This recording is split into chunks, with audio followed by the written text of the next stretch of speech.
So hi! How about exploring some cool and unusual artifacts from the past? Let's go! Have you ever heard of Chinese magic mirrors? These mirrors were made of solid bronze. They had two sides. The front was a shiny polished surface, similar to our typical mirrors. It was the back that did the magic. When bright light fell on the mirror, it looked as if it was transparent, and the pattern on the back of the mirror got projected onto the wall. The backside could have different designs on it, depending on what its creator wanted to depict. Since the mirror was made out of bronze, no one expected this optical illusion to occur. These ancient artifacts date back to 2900 to 2000 BCE. They became popular in China and were produced in large numbers at the time. Eventually, their fame faded away.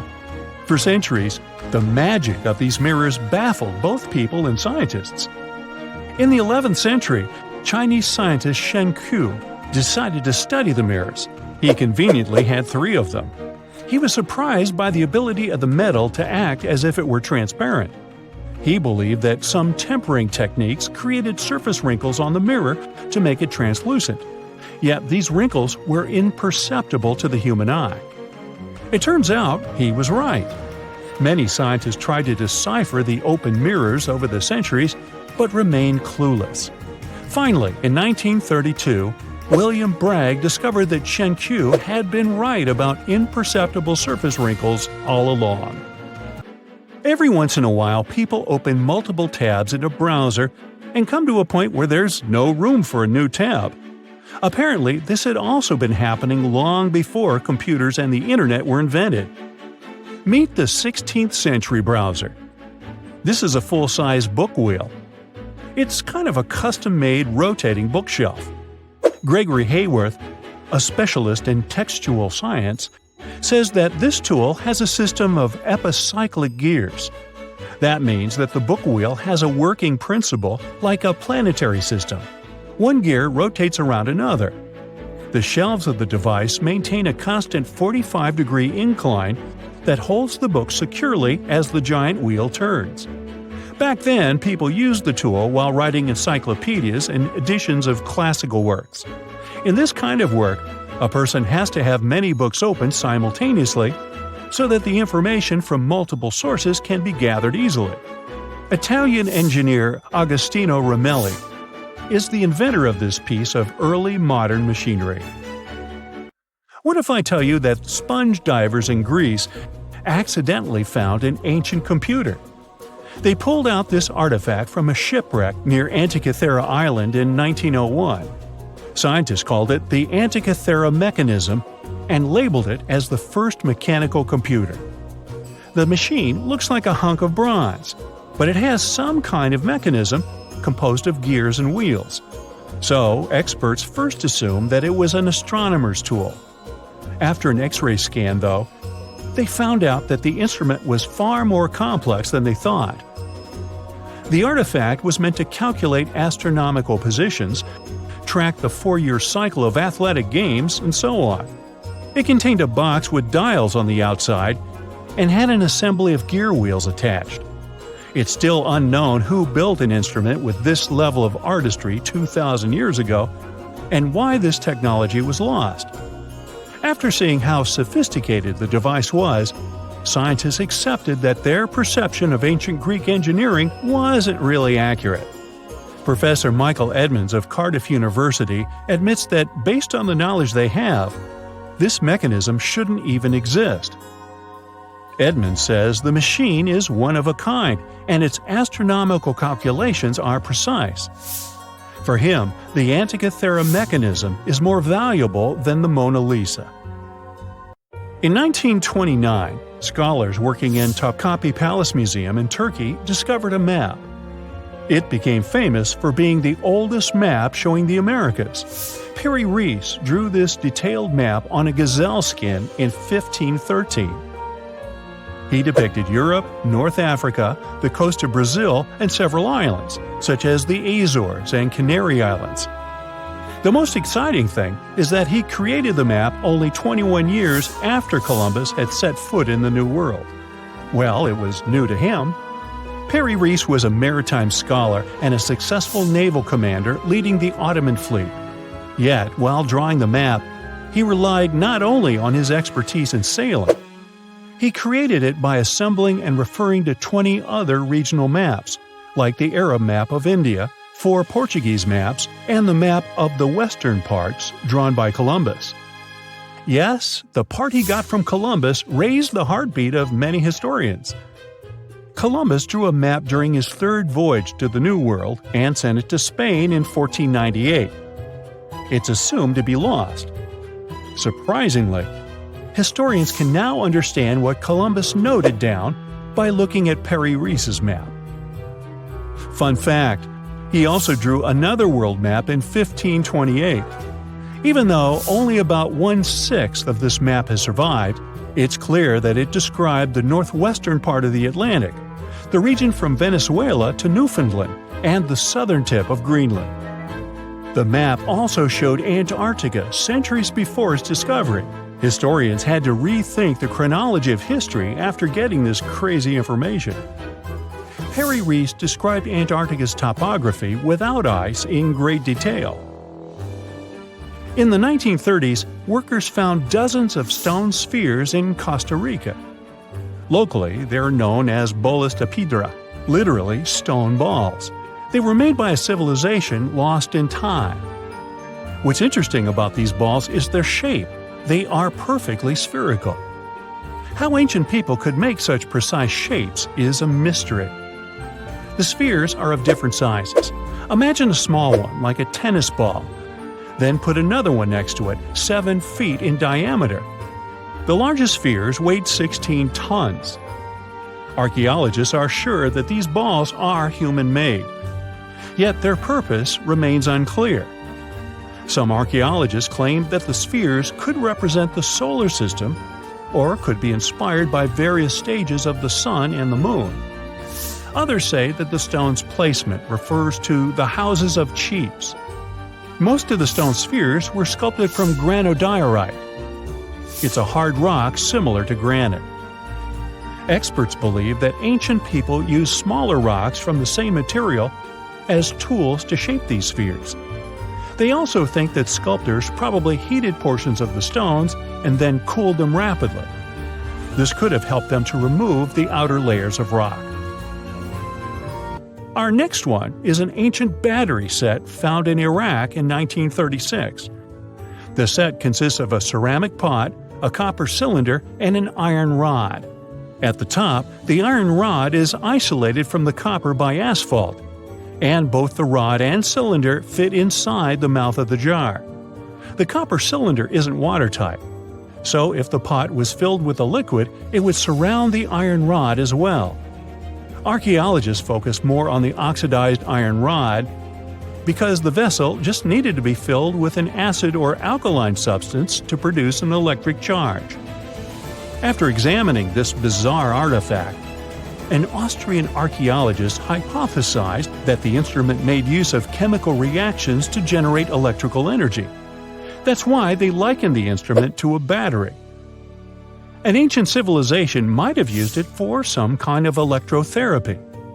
Yet there isn't any electroplated object known from this period. So Koenig's hypothesis was rejected by many archaeologists, but nobody has proven him wrong either. The origin and purpose of the vessel remain unclear to this day. So, want to see the world's oldest art studio? In 2011, archaeologists found 100,000-year-old shells in a South African cave. Those shells were used for paint making. A coating of bright red powder on the inside of a pair of shells is the proof. Archaeologists say they found a complete kit used to produce a pigmented mixture.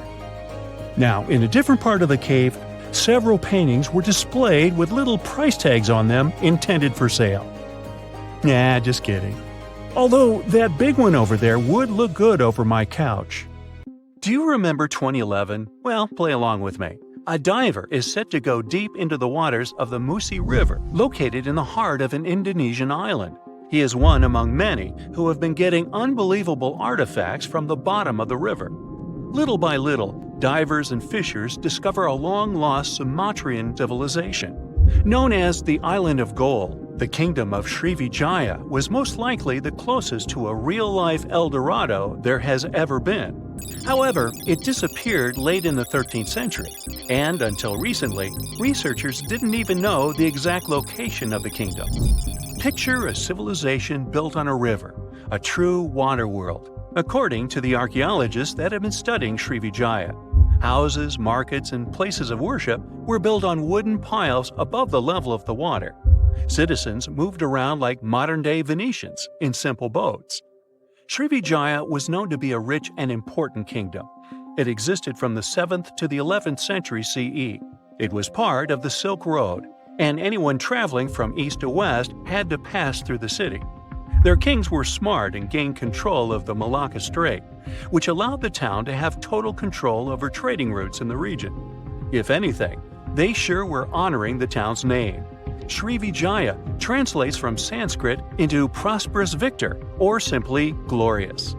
The kingdom was an important commercial outpost of ancient times.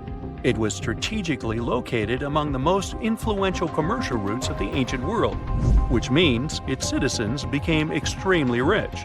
Ancient wealthy societies used to overly display their gold and precious metals. They would often use these metals as offerings to their deities, or they would use them to forge large statues and to make jewelry for kings and queens and decorations for their palaces. Srivijaya wasn't different. Local Indonesian divers who have been exploring the half-mile of the Musi River near the city of Palembang have found some evidence. So far, they've discovered a life-size statue of Buddha, jewelry studded with precious gems, temple bells, mirrors, golden jugs, and other items. No official archaeological excavations have been done in the area, so these artifacts are the first items of the Srivijayan Empire ever found. Sean Kinslett, a British maritime archaeologist who has reported on these discoveries, says he is truly surprised. For long, people have been speculating about the true wealth of Srivijaya, and it seems that the rumors have been confirmed. We're starting from ground zero, he says. We don't know what clothes the people of Srivijaya wore, what their tastes were, what kinds of ceramics they like to eat off. Even though this discovery has brought excitement to the scientific community, there is a downside.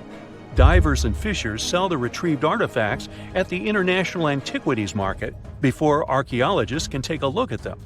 Researchers could try to buy some items, but they're sold for millions of dollars worldwide.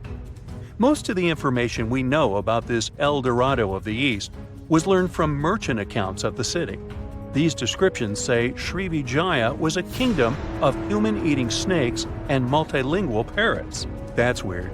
Some say its active volcanoes gave the town an eerie and enigmatic sight, and all stories emphasize the amount of gold available there. Travel reports were a common way to describe cities in ancient times. In case you didn't know, this is how the legend of El Dorado originally began. As European explorers began their excavations in South American lands back in the 1500s, the word got out that an Amazonian civilization used to paint their leader in gold as an offering to higher powers. The legend of El Hombre Dorado, also known as the Golden Man, began to quickly spread around Europe. It turned out that it was only a ceremonial piece of pre-Columbian civilization. It had nothing to do with the land of infinite gold. Now, no one knows what brought about the decline of the Srivijaya Empire. Some speculate that its active volcanoes could have swallowed it, or maybe wooden houses built above the river eventually sank. Maybe if divers keep retrieving lost items from the bottom of the river, archaeologists will be able to figure out what happened to the city. It seems to be quite common in the history of the world. Some ancient civilizations disappeared without a trace, as happened with the Mayan civilization, for example. The Mayans managed to build one of the biggest empires in pre-Columbian America. It was believed to be home to over 2 million people, and it thrived for over 6 centuries. Its sudden demise is something that bothers archaeologists and scientists alike. The Mayans began to settle in South America as early as 1500 BCE. Their civilization spanned Mexico's Yucatan Peninsula, Guatemala, and Belize. They are believed to have built around 40 cities at the height of their empire. They also developed a complex hieroglyph system that has been studied since it was discovered by modern scientists. The Mayans were keen engineers, astronomers, and farmers. They were post-nomadic people that settled in vast areas of farmland where they could grow corn and other types of vegetables. Archaeologists are still learning a lot about the Mayan civilization by examining their ruins. The city of Chichen Itza, located in the Yucatan Peninsula, is one of the most important Mayan sites unearthed today. The site is made up of a total of 26 ruins, and it is home to a world-famous pyramid known as El Castillo. It consists of a series of square terraces with stairways on each of the 4 sides of the temple. It was built as an homage to a feathered serpent deity. The Mayans were such architectural geniuses that they managed to build a pyramid that cast a particular shadow. More specifically, in the late afternoon during the spring and fall equinoxes, the pyramid casts several triangular shadows that create the illusion of a feathered serpent crawling down the pyramid. And they created this with none of the tech we have today. The city is so amazing that since 2007, it has been considered one of the 7 wonders of the New World. The Mayan Empire thrived for over 6 centuries due to their wise resource management system and astronomical knowledge. They were able to accurately predict eclipses and, using their rudimentary technology, could even locate Venus and Mars. They had everything to thrive for much longer than they actually did. This is why the Mayans' fall intrigues modern scientists so much. No one has been able to understand completely what led to their demise. That is, until a recent discovery. A study done by NASA claims it can explain what might have happened. Scientists have uncovered a sample of pollen trapped for over 1,200 years in ancient layers of lake sediment, which dates back to the time just before the collapse of the civilization. The analysis has revealed something completely new about the Mayans. Instead of the suspected claims that the Mayans disappeared due to terrible disease or some extended conflict in the region, it could have happened due to deforestation. Perhaps to build their entire empire, they had to cut a lot of trees. Without trees, their soil could have eroded, and all their fertile lands could have slowly and gradually become barren. According to NASA scientists, the temperatures in the region could have risen by about 6 degrees, and from that point on, the land would have become even drier and crops more difficult to grow. Basically, NASA says that the Mayans couldn't do the sole thing that made them thrive, which was agriculture, and their kingdom began to decline. Oh yeah, and this theory was supported by yet another find. Archaeologists found skeletons from the time of the empire. Those had prominent signs of malnutrition. This theory might really shed new light on Mayan history. It could explain what brought down such a powerful civilization. So, what do you say? Which theory is true?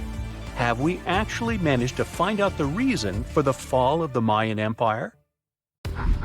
Now, have you ever seen cricket balls that are 3 billion years old? Klerksdorp spheres were found in deposits of the mineral pyrophyllite in South Africa and rock the science world. They do look like tiny ancient cricket balls with seams-like lines around the middle. Back in the 1980s, some folks claimed these spheres had been made by an advanced pre-flood civilization we know nothing about. One museum curator shared stories about how they rotated on their own in a display case. There was also a TV show that invited a psychic who declared the spheres were pieces of an ancient spaceship. But according to geologists, these spheres are actually pretty common concretions or spherical objects formed by different minerals than the surrounding rock.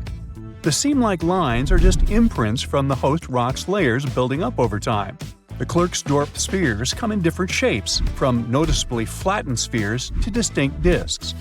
As for that episode when one of these spheres spun on its own, the curator of the Klerksdorp Museum cleared that up too. He said that when he put one sphere on its glass shelf when a journalist came to visit, the sphere naturally rotated a bit because it's round. The area where the museum is located often experiences earth tremors from gold mining activities nearby. The oldest known human-like footprints could be 6 million years old. They were found on the Greek island of Crete in 2002. If the number is correct, it would mean that early human ancestors may have migrated between Europe and Africa much earlier than we previously thought. This doesn't mean Africa is not the cradle of humankind, though. It could just prove that early human ancestors moved back and forth between continents. Some researchers believe the footprints were left by a bipedal creature possibly related to an early human ancestor nicknamed El Greco. According to scientists who studied them, the footprints have a very human-like shape, with 5 toes and a parallel big toe. Some scientists are skeptical about it and suggest the prints might be from a late European ape. The new study analyzed fossilized marine microorganisms found in the sedimentary rocks to determine the footprint's age and prove it's actually 6 million years. The next amazing find that keeps scientists entertained is the Dorchester pot. It's a beautifully crafted metal vessel with some fancy geometric designs embossed in shiny silver. The pot was discovered in, who could have thought, Dorchester in 1852 under quite unusual circumstances. During a powerful blast, the pot broke into 2 pieces. Scientists believe it was originally embedded within a rock or boulder known as pudding stone. The rock from which the Dorchester pot emerged is dated to be around 500 million years old. So it could mean the pot itself is also that old. The current and less exciting theory suggests that the Dorchester pot is a Victorian-era candlestick holder. Such things were really trending back then, so it's not a surprise to find such fancy household item from that time. The Dorchester pot falls into the category of ooparts, or out-of-place artifacts. Those are objects that seem too advanced for the time period they're supposedly from. If we accept that the pot is 500 million years old, then whoever made it was way ahead of their times in terms of crafts and tech. One extra mystery is that the pot has an engraving of a plant that most likely disappeared from Earth over 100,000 years ago. Sounds like good proof the pot is really extra old. Now, it looks like the oldest map in Europe is a stone from 4,000 years ago. This Bronze Age slab was found in France in the year 1900 at an ancient burial ground. The carvings on the slab show in 3 dimensions the River Odde network with a fantastic accuracy of around 80% over an 18-mile stretch. There are other stone-carved maps around the world, but this one is unique because it shows a specific area to scale. Looks like the slab's carvings don't just map rivers and hills, but also settlements, barrow sites, and field systems. Archaeologists say the slab wasn't used for navigation, but rather to symbolize power. The detailed markings on the slab might have served to illustrate the domain of a local ruler, possibly a prince or king, to show their control over the territory. When the ruler lost power, the slab was likely repurposed as part of a burial vault. The unique artifact was stored in the cellar of a museum. For decades, no one even noticed until several scholars read older reports about the slab and decided to check it out. They conducted a detailed analysis using 3D techniques. Their research proved that the creators of the slab had not only etched lines into the rock, but also modified its surface to reflect the topography of the landscape with high accuracy. The Salzburg cube, also known as the Wolf's Egg iron, was discovered in the late 19th century in Austria. Now, don't let the name mislead you. It doesn't look like a cube at all. It's more like a rounded object with 2 flat sides. Down the middle, there's a groove, and the surface is covered with pits and craters. This unique appearance is the reason why many people think it might be something out of this world. Workers accidentally found this artifact when they blew apart a piece of coal. The coal seam it came from is thought to be over 60 million years old. The Salzburg cube moved between museums, mysteriously vanished in the early 20th century, and then showed up again. A professor from Bonn University suggested it might be from a meteor, but they found no evidence of elements that you'd normally see in meteorites, like cobalt or nickel. Then researchers thought it must be a human-made object, possibly a Victorian-era candlestick holder. No one knows the true story of the cube or its current location. Yep, it disappeared again. Have you heard about the Meister print? It's a fossilized sandal print discovered in 1968, and it has sparked a lot of intrigue. There's a trilobite inside the print, which supposedly went extinct around 500 million years before humans even existed. But many historians think this age is an exaggeration. When Meister found the fossil, it was authenticated. But the scientist who did it didn't confirm it was a human sandal print. He only agreed there was a trilobite there.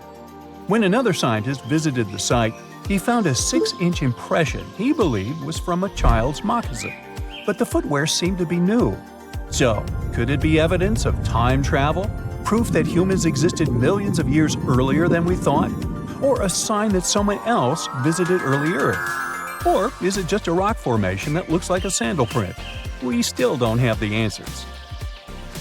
Back in June 1936, a couple was walking along Red Creek in London, Texas. London, Texas? Yeah, when they stumbled upon something unusual. It was a piece of wood sticking out of what seemed to be an ancient rock formation. About 10 years later, their curious son decided to crack open the rock to see what was inside. And he saw a hammer, which looked surprisingly modern. Then, one unique finds enthusiast decided that the rock encasing the hammer was from the Cretaceous period. This would mean that someone dropped a 19th century hammer while dinosaurs like Triceratops were still roaming the earth. So, if this hammer was truly from the Cretaceous period, then the whole evolutionary theory would be wrong. And if the hammer was modern, it would mean the Cretaceous rock formation it came from was much younger than we thought. But the real answer was much simpler. The hammer was indeed modern, and geological processes had encased it in rock. Minerals can harden around an object in a relatively short time. So the hammer was probably dropped by a miner a century or so ago, and the rock formed around it afterward. And no, it wasn't a Victorian-era candlestick holder either. In February 1961, 3 adventurous rock lovers were searching for geodes near Olancha, California. They took one of their findings home and studied it because it looked pretty unusual. They managed to cut through the matrix and discovered something unexpected inside. Instead of the usual mineral formations, it had a cylindrical object resembling porcelain inside. There was a metal shaft at its center, and around it, a hexagonal sheath made of copper and some unidentified substance. Its discoverers were hoping they had found an example of some unknown technology from 500,000 years ago. It could be proof that there was a hyper-advanced ancient civilization like Atlantis, or that time travel was real. Maybe someone came all the way from the future and accidentally dropped the item. Or maybe some intelligent extraterrestrial beings brought it when visiting Earth. If any of these theories were true, it would mean that scientists have to completely rewrite all human history as we know it. But not everyone shared the excitement, and truth seekers and alternative archaeology circles were trying to solve the mystery of the so-called Koso artifact until the late 90s with theories and debates. Then a group of skeptics took images and x-rays of the discovery and showed them to spark plug collectors. They have identified the artifact as a spark plug with corroded metal components from the 1920s and not ancient technology at all. Almost 20 years later, one of the co-discoverers of the artifact agreed to take it for inspection at the University of Washington. They officially confirmed it was a 1920s-era champion spark plug. And the stone matrix containing the artifact wasn't a geode, but a concretion. Those can form because of natural processes over decades or years, but not millennia. The Koso artifact is a good example of an out-of-place artifact, which is a thing in pseudo-archaeology. It's something found in a place or time where it shouldn't logically be. These artifacts seem too advanced for the time period they're found in. They could also mean human activity existed when humans weren't supposed to be around. The Baghdad Battery is another example of such an artifact. It was found in the 1930s by a German archaeologist and consists of a clay jar, a copper cylinder, and an iron rod going through the jar's stopper. Its top, which was broken off, probably had been sealed with asphalt. Its discoverer noticed that it had 2 different metals and possibly an electrolyte, which are key components of a battery. There are no ancient writings to support this theory, but when scientists ran tests and filled it with an ionic solution like vinegar or wine, it showed that it could conduct electricity. If it really was a battery from 2,000 years ago, it might have been used in ancient medical practices, or even embedded in statues to make it look like they were buzzing to impress people. Kionich, who found it, believed it was used for electroplating, a process for coating metals. Even if it was used as a battery, the Baghdad artifact could only produce a small amount of energy, around 1 volt of electricity. So, some people believe it was used as a storage container for sacred scrolls. Back in the 1930s, a couple stumbled upon something strange while walking along Red Creek in London, Texas. It was a piece of wood sticking out of what looked like an ancient rock formation. Around a decade later, their son, who was really curious to find out its secret, decided to crack open the rock and found a surprisingly modern hammer inside. This discovery caught the attention of Carl Baugh, a young Earth creationist who claimed the rock surrounding the hammer dated back to the Cretaceous period. He saw it as evidence against evolutionary theory. After some investigation, scientists proved that the rock was not as ancient as it seemed. Geological processes have just encased the modern hammer over time, so it wasn't evidence of humans coexisting with dinosaurs like the Flintstones, as some hoped. It was just a case of a miner dropping his hammer centuries ago and nature doing its thing. A Chinese archaeologist supposedly stumbled upon some caves that seemed to serve as a burial ground for small beings with big, oval heads. Alongside these remains, there was rock art depicting figures with round helmets, the sun, the moon, the earth, and stars connected by groups of pea-sized dots. They also found over 700 mysterious stone discs etched with spiral grooves. Things got even weirder when these discs were sent to a Chinese professor who claimed the grooves were actually written characters. According to his translation, the discs told the tale of Dropa visitors from another planet who had crashed their spaceship on Earth about 12,000 years ago and had tried to live among us until they were hunted down by locals. But there's no concrete evidence that any of this actually happened. The story was first published back in the 1960s in a couple of articles, but it all seemed a bit fishy. None of the people involved, the archaeologist, the professor, or even the university they supposedly worked at, seemed to have left any trace in the records. And while there is a group in Tibet called the Dropka, they're fully human, not extraterrestrial visitors, and there's no solid proof that the Dropa stones exist at all. In a remote part of China, there are some bizarre pipe-like formations known as the Beigan pipes. A local explorer found them back in 1996, protruding from Mount Beigan and along the shores of Tosan Lake nearby. Some people thought they were the work of ancient guests from other planets. When samples of the pipe material were tested, they contained mostly common minerals, but there was a mysterious 8% of unknown stuff. Special testing revealed that these pipes had been there before humans. Chinese geologists later visited the site and suggested that these pipes were formed naturally over time. It could be sediment piling up in the fissures in the earth, or even fossilized tree roots from the area's lush past, but it's not certain. There's a mysterious terracotta head in Mexico with a hard-to-pronounce name, discovered back in the 1930s during a burial excavation. This head looked a lot like fancy Roman statues, so it wasn't clear what it was doing in Mexico. For some reason, the discoverer kept it secret for several decades. The head was found in a pyramid with 3 floors about 40 miles from Mexico City, alongside gold, copper, and pottery. Some argue that if this head really is many centuries old, it could mean the Romans or some other civilization had made it to Mesoamerica before Columbus did. There are also drift voyage theories mentioning a shipwreck after which some artifacts and survivors made it ashore. Some suggest that this figurine head was a little souvenir brought over by the Vikings. But there's no solid archaeological proof of the Vikings meeting the folks in Mesoamerica. There are some artifacts floating around, but none of them have been stamped as undeniable evidence of pre-Columbian contact. So the mystery of how this head ended up where it did remains unsolved. While digging a trench along a river in Romania, workers found a wedge, which is now famous as the aluminum wedge of Ajud, or the object of Ajud. Right next to it, there were some mastodon bones. Those distant relatives of elephants lived 11,000 years ago, so the wedge is probably of the same age. The cool part is that it's made of aluminum, a metal not even discovered until the 1800s. This material requires serious heat to produce. The wedge is also covered in a thick layer of oxide that's been sitting there for hundreds of years. Some folks believe this wedge must have crash-landed here on a spacecraft from some other planet. Some scientists think it's all a hoax, and others suppose it might be a human-made object with an unknown purpose. It's March 1974. The Betts family, Jerry, Antoine, and their son Terry, are walking through the woods at their estate on Fort George Island. As they enjoy their spring walk, little do they know that today they'll come across something that'll change their lives forever. As Terry walks ahead, he can feel something pulling him towards an unknown object.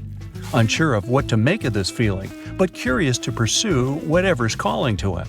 "Terry, where are you going?" his mother calls out, but he ignores her and frantically tries to find this unknown thing. He wants it, he needs it, and then he can see something. A shiny silver sphere, the size of a bowling ball, nestling among the grass. As Terry approaches it, he notices it's eerily untouched, with no damage or dirt on it. Terry picks it up. It's heavy, but he holds it tight. "Always finding junk where you go," his father laughs. Terry was always collecting strange metallic objects. He found them fascinating. "It's just a souvenir, that's all." The three of them look at the ball, all intrigued by the perfect shiny sphere. As they walk back home, they excitedly discuss its possible origins, fantasizing the possibilities that maybe it's a cannonball used by conquistadors, or that it could have fallen from a NASA satellite in orbit. They arrive home, and Terry places the mysterious ball on a windowsill in his room, next to many of his other exhibits, and it sits there for now. 2 weeks pass, and Terry has a friend over. They hang out and take turns playing the guitar. Terry strikes a chord, and a vibration occurs that comes from the windowsill. The boys sit silently, spooked by the unknown sound. They look around to find where it came from.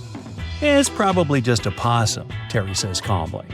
But as he raises his pick, he looks towards the sphere suspiciously.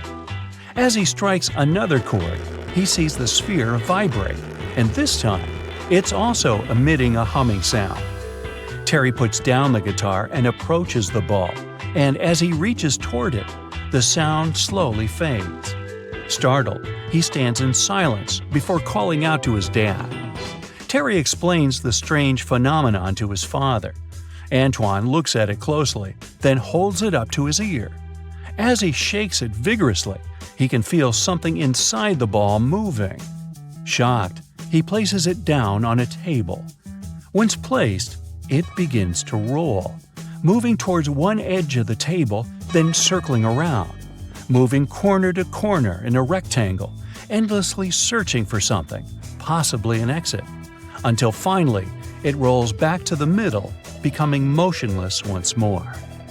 They all look at the ball, puzzled by the display, and Antoine places the ball on the floor. As soon as it touches the surface, it quickly rolls toward the door. This time, it's clear the sphere wants to make an escape. The thing is too valuable to lose, and Terry quickly chases after it. He grabs it before it leaves the house. He places the ball somewhere safe inside a box, incapable of another escape attempt. Over the following days, Terry took it upon himself to make his own experiments. He found that when within the sunlight, it appeared to be more active. His opinion was that it reacted to solar radiation. When hit with a hammer, it would ring out loudly, as though it felt the strike. Strange things also occurred in the Betts family home. Doors would suddenly slam shut at night, and strange organ music played throughout the house, even though they didn't own an organ. The family sat down to discuss the sphere. They felt it was something truly extraterrestrial, and they required professional advice. The authorities came to review the ball, puzzled by the object, as it moved in an unpredictable way. But they couldn't recognize what it was or provide an explanation for it. All they could confirm was that it didn't come from another planet.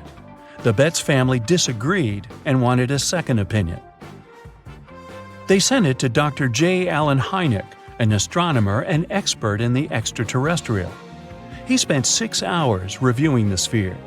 Through his many examinations, the doctor found that the strange sphere emitted radio waves and had its own magnetic field. With this new information, the Betzes were interviewed by a reporter. The mysterious sphere quickly became famous. Its story spread in papers throughout the USA and even made the news internationally. Everyone wanted to know more about this mysterious sphere. A television crew soon visited the Betz house, hoping to experience the extraterrestrial object firsthand. The sphere was placed on the ground. It did its usual trick, and the visitors stood there, speechless at what they were witnessing. The reporters asked to place the family's poodle next to the ball to provide an indication of the sphere's size. As the dog sat next to it, it began to whimper and covered its ears with its paws, something it had never done before around the ball. The Betz family felt they had something truly valuable and insured it through Lloyd's of London, and if they left it at home, they had someone stay to watch it, ensuring no one would steal it or let it escape. But what was the mysterious Betz sphere really? When responding to the press, the spokesman from the authorities revealed the sphere was made from high-grade stainless steel. Although the sphere wasn't something they made themselves, it was still likely created somewhere on Earth. If it came from outer space, they advised it would be made from different elements. Their review showed the shell of the sphere is 1 inch thick and hollow inside. It weighed 22 pounds, the exact weight for that amount of stainless steel. It had no seams on it, the shell was scuffed in parts, and had a small triangular mark 3 millimeters long. They were sure it was just a steel ball. But they wanted to confirm further by using X-rays. They found small beads of residue inside. These beads would have been caught inside the object when it was manufactured. Clarifying why there was a feeling of movement inside the ball, they also solved the mystery of the strange movement. As it's a perfectly balanced sphere, sitting on the slightest uneven surface would cause it to roll. The Betz's house had uneven stone floors, and it had only ever been witnessed to move around there. The authority also wanted to cut it open to prove their assessment. However, the Betzes were adamant that it couldn't be damaged. It was identified further that the sphere was just a ball check valve produced by the Bell & Gossett Company. The ball's size, weight, and metallurgic composition matched perfectly to what they made. Confirming how it managed to make the journey to the Betz's estate 3 years before the discovery of the sphere, an artist, James Durling Jones, had collected a few of these ball check valves. He liked to use them in his sculptures. With no room inside of his bust, he put them on the top of the roof rack. His journey took him past the Betz's estate, and along the way, a few of these balls happened to roll off and were lost, at least until Terry came along one fine spring day. But what about the radio waves and odd magnetic properties confirmed by Dr. Hynek? Well, although Antoine claimed that's what was found, it was never confirmed to be true with the doctor. The 1970s were a heyday for all things out of our planet, and anything related would gain popularity immediately. The authorities only enhanced this by providing monetary rewards for supporting evidence. Finding something extraterrestrial could have been just a ploy by the Betzes for a cash reward. There are entire communities of unusual tiny organisms that live in lagoons in Patagonia, and they are some of the first forms of life ever. No one had known about them until 2 scientists, Brian and Maria, went to explore certain areas in Patagonia. Now, Patagonia occupies nearly half of Argentina, and few people live there. Only some farmers and sheep ranchers that mostly stay near rivers and grow things such as apples, pears, and alfalfa. A long time ago, it was a wild and distant place where Indian tribes lived. But this time, we're going to follow the tracks of life forms that appeared long before humans and look closer at these interesting microorganisms Brian and Maria found. Those two had to drive for 9 hours on some rough roads to reach their destination. They stayed in a small village. Only 35 people lived there. These people depend on just one spring because it almost never rains there. On the last night in the village, Brian realized that satellite images he had taken had shown a set of lagoons that were only 10 miles away. The next day, the small team jumped into a car and went up the road as far as they could until it became too difficult to drive. They continued hiking the rest of the way. It was hard because they had to carry water to deal with the intense sunlight. In some spots, they ended up sinking up to their knees in a slush made of salt. Up there were 12 lagoons with perfectly clear waters. The place itself didn't offer much except for very acidic and salty water and intense direct sunlight. But it was kinda like traveling back in time, because those conditions were like what Earth looked like many, many years ago. When Brian examined the lagoons, he was surprised to see many unusual microorganisms there. We call them stromatolites, and they're so small we can't even see them without a microscope. But they get together and form large communities. In the past, many unusual species lived this way. For example, cyanobacteria. They were important back in their time because they produced oxygen. Earth, in its initial stages, didn't have much of this gas in its atmosphere. The first stromatolites might have been formed by diverse types of bacteria that didn't necessarily produce any oxygen, but were just living their peaceful life there. They formed layers, piling on top of one another, so that at least some of them could get a bit of sunlight. They used sand and sticky liquids to stay close together. Brian was also incredibly surprised because those were the biggest living stromatolites he had ever seen. Living stromatolites usually grow to be over 3.3 feet high, but the newly found ones were 15 feet wide and a few feet tall, which is giant compared to those living in other places. And fossilized ones were even larger. A long time ago, they could grow bigger than today because there weren't many other species that could eat or harm them.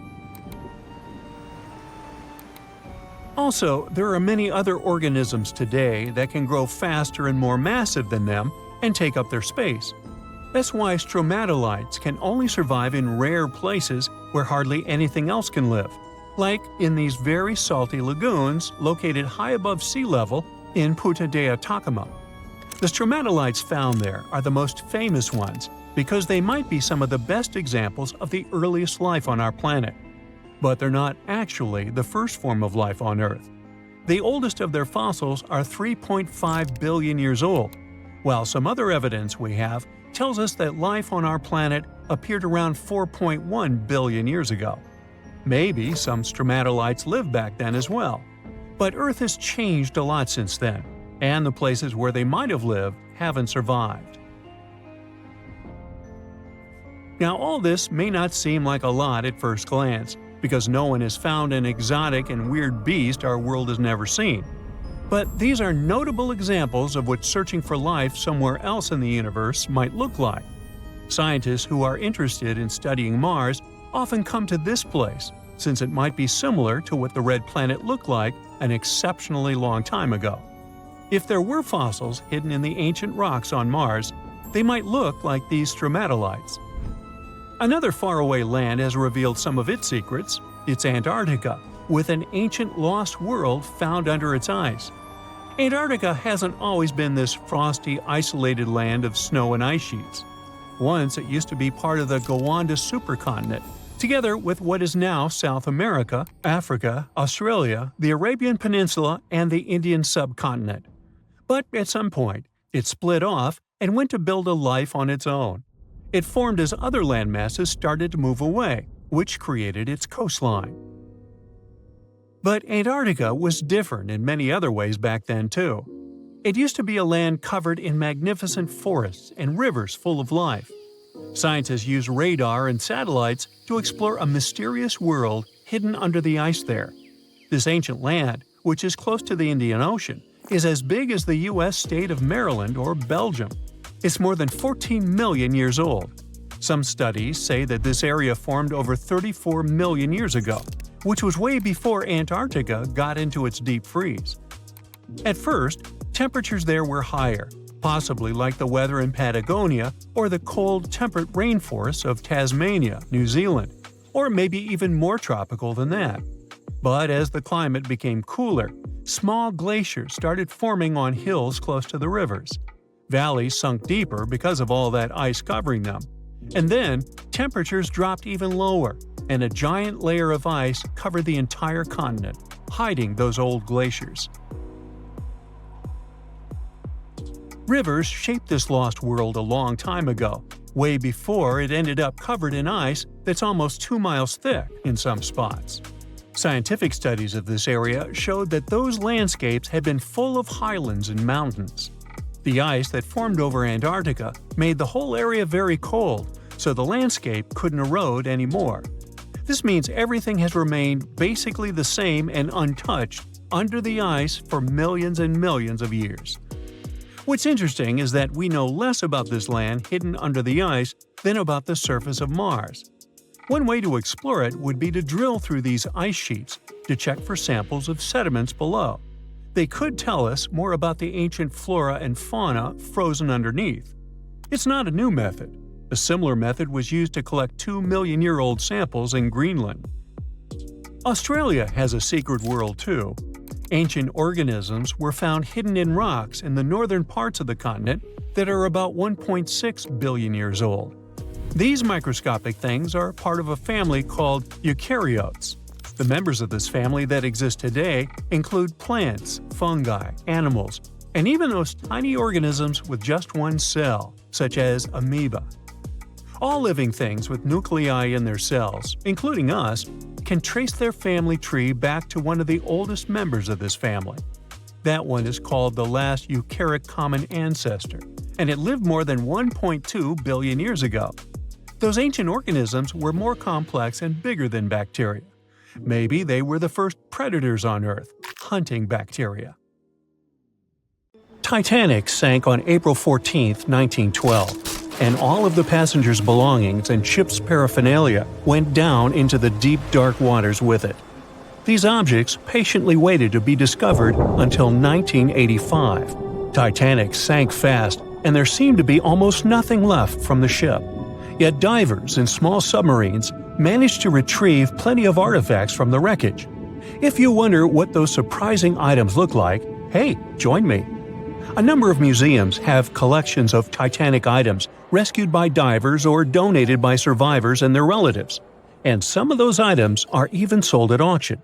So if you're ready to spend a pretty penny on an exclusive artifact, hey, why not? The first artifact on my list is a pocket watch belonging to a Titanic passenger, John Chapman. John and his wife Elizabeth were on their honeymoon. When the ship hit the iceberg, Elizabeth was offered a seat on a lifeboat next to her friend Emily Richards. There was a problem though. Mr. Chapman couldn't enter the lifeboat. Elizabeth turned to her friend Emily and said, "Farewell, if John can't go, I won't go either." Now, that's what I call true love. After a short time, the ship went under. If we step back and return to Chapman's pocket watch, we'll notice one more heartbreaking detail. Experts believe the watch stopped around the time the ship finally submerged. Do you remember the iconic scene in the Titanic movie where the ship's band continued to play while the ship was sinking? The violin, played by the real musician, was sold in an auction for $1.7 million in 2013. They say the band played Nearer My God to Thee as the ocean liner sank. Since we started talking about the band, we might as well shed light on a piece of music found on the ship. It was the song Put Your Arms Around Me, Honey. Considering the fact that paper gets ruined almost instantly when it meets with water, it's a miracle to see those documents. Another saved paper document is the lunch menu. The first-class passengers wore their beautiful dresses and enjoyed their meals without knowing that it was their last lunch. This unique item was auctioned for $122,000. Meals were offered based on class. For instance, a first-class passenger would eat roasted turkey with cranberry sauce, spring lamb, or baked haddock. In comparison, a third-class lunch consists of stuff like rice soup, fresh bread, roast beef, and brown gravy. There were also cabin biscuits, which the passengers would eat to diminish seasickness. It wasn't just the menu. A VIP ticket was also retrieved. The ticket number is still readable, 1342. Number 5 is Edwardian perfume samples. A chemist named Adolf Saalfeld stepped onto the Titanic with various perfume bottle samples. Why did he bring these samples with him? Well, Saalfeld planned to open a fragrance store in America. 61 vials of perfume sank with the ship. Luckily, their owner managed to survive and get there safely, but his samples sank and were only rediscovered some time ago by the divers. When we accidentally drop a plate, it usually shatters into pieces. Now, there's a question. Do you think an unbroken plate can be recovered from Titanic? The answer is yes. Original White Star tableware is proof. Apparently, each class of passengers didn't just get different meals, but was also served with different types of plates. The retrieved plates have a green and brown floral motif. The edges have a gold rim, and there's a logo in the center. By the way, they're sold at auction, and you can find them online. Let's carry on with touching personal stories. The love story of Rose and Jack that we see in the movie is fictional, but the ship surely witnessed many romantic tales. Here's a love letter to prove this. The messages tell us a story about how life was on the ship during the last few days. It was written by Kate Buss on April 10th. She mentioned how seasick she felt and other things, such as she was supposed to go to dinner in a half an hour. This letter wasn't the only letter divers took to the surface. For example, there's the letter Esther Hart wrote to her little daughter Ava.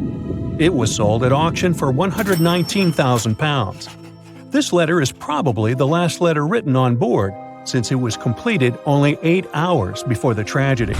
The letter is not that damaged because it was in the pocket of Esther's husband's coat. Another letter we can mention is Dr. John Simpson's letter. Those words were the last words that he wrote to his mother. Let me introduce you to Edith Rosenbaum. She was on the ship with her lucky toy pig. Edith had been severely injured in an accident before she sailed on the big ship. The toy was a present from her mother as moral support for her recuperation process. It was actually a music box in the shape of a pig. Edith used it to calm frightened young people in the same lifeboat. The next item on the list is the scout whistle of Lillian Winifred Bentham. She was a second-class passenger. On that terrible night, Lillian was in her stateroom. She didn't believe that the Titanic could sink. After all, it was the unsinkable ship. Her friend came to her and convinced her to hop into a lifeboat. Only then did she realize how serious the situation was. Moments later, she saw the ship break into 2 parts. As the lifeboat floated into the night, Lillian saw a crewman who was also rescued. Without a second thought, she wrapped the man with her fur coat. It was freezing, so she probably saved the man's life by doing that. The young man wanted to thank her for her kindness, so he gave Lillian a scout whistle. It was the whistle he used throughout the night to call for help. This pair of white gloves is one of the rarest artifacts recovered from Titanic. These cotton gloves belong to a gentleman. The owner's identity is unknown. Fabric can't last underwater for decades, but these gloves look fine, and you can still see the fine detailing and elegance. An alarm bell has also been found. Yes, that's the famous bell, the one that rang to warn people about the iceberg. Frederick Fleet and Reginald Lee were on lookout duty the night of the accident. Both of them survived. Fleet was the one who saw the iceberg before the ship struck it. What's ironic is that Fleet and Lee didn't have access to binoculars. They were stored in a locker in the crow's nest, but the key to the locker was in the pocket of a crew member who was reassigned to another ship at the last minute and didn't leave the key. They could have seen the iceberg sooner if they had had pairs of binoculars. If they had had it, the Titanic could have gotten out of the way. Divers discovered not just belongings of passengers or the crew, but also pieces belonging to the ship itself. Our next artifact is the Grand Staircase. Some parts of this iconic structure are recovered from the wreck. Turns out that this staircase became a meeting spot among first-class passengers. If they wanted to visit the Turkish baths for a spa day or eat dinner, they met at the staircase and went together. This staircase was a sign of how luxurious some parts of Titanic were. Another miraculously saved object that belongs to the ship is its plan. It was one of the most expensive artifacts sold at auction. The plan is around 30 feet wide. What else? The logometer was also discovered. It's a device used to check the sailing speed of the ship and the distance it covers. The experts say that from the start at noon on April 14th, the device logged 268 nautical miles. And there's more. A giant chunk of hull, known as the Big Piece, was also found. This fellow weighs 15 tons. The larger portholes were for the cabins, and the smaller ones were for the restrooms. This piece was found in 1994, but it was in 1998 when it was successfully taken out. After all these years spent underwater, it was swarming with sea life. Still surprisingly, the portholes still had glass. Now, let's assume you were a diver and you could only take out one of these objects. Which one would you pick? So, in the early 2000s, a geology major went on a field trip to the world's largest open-pit coal mine in Colombia. He picked up a piece of rock and noticed impressions of some prehistoric leaves on it. Then he found more rocks, and each of them had the same pattern. Back then, the student could hardly know that his discovery would help describe the largest snake that has ever lived on Earth. The student took his findings to a local scientist who called up the Smithsonian Institute and invited them for a fossil hunt. He wasn't that surprised, as he knew there were fossils in the pits of Sarihan. Back in 1990, another geologist found a fossil there and brought it to his office. He wasn't sure of what it was and called it a petrified branch. Years later, a paleontologist saw an image of this branch. He knew it wasn't a branch at all, but a fossilized jawbone of an animal. The scientist got so excited about the find that he flew all the way to Colombia. He wanted to examine the fossil, but no one had the key to its glass display case. The scientists couldn't wait, so they broke the glass and confirmed that it was a fossil of an animal that lived millions of years ago. After Herrera's finding, they knew exactly there were more fossils in the area. It took the team of scientists about 2 years to figure out they were all a part of a giant snake and not a crocodile, as they thought because of the size. They managed to establish it by looking at the vertebrae and ribs of around 30 giant snakes. Now, you might think that fossils would get easily destroyed in an open-pit coal mine, but in fact, they were found under the coal that served as a protective layer for them. Sadly, the scientists couldn't find the Titanoboa's skull. Unlike jaws, which are extremely powerful thanks to their muscles, snake bones are pretty fragile. That's why they usually crumble long before the sediment can appear over them. But still, the researchers managed to find 3 skull fragments. Thanks to this discovery, they've made a full-scale replica of the snake's head, which supported the theory that it used to be one of the largest predators of its time. If you're starting to freak out, don't worry, so am I. They also established it was related to modern boas and anacondas. That's how Titanoboa got its name. It's basically a titanic boa. The huge snake was officially described in 2009. Titanoboa was thriving around 60 million years ago, 6 million years after the Tyrannosaurus rex roamed the planet. Back then, it enjoyed the climate of the area in South America, which is now Colombia and Peru. It got almost as long as a bowling lane, 50 feet, or twice as long as the biggest snake living today. It was as heavy as 4 giant anacondas. It got this long and this heavy thanks to a lucky coincidence. Snakes are cold-blooded animals, so they need a warm climate to live and grow in. Northeastern Colombia was perfect. It was about 90 degrees Fahrenheit when Titanoboa was alive. Titanoboa wasn't that fast, especially on land, but it most likely spent much time in or near the water. Our hero could swim at a speed of up to 12 miles per hour. Like present-day snakes, it could wriggle around and change direction really quickly. Scientists still aren't sure if it could climb trees. Paleontologists believe that Titanoboa had brownish or grayish skin.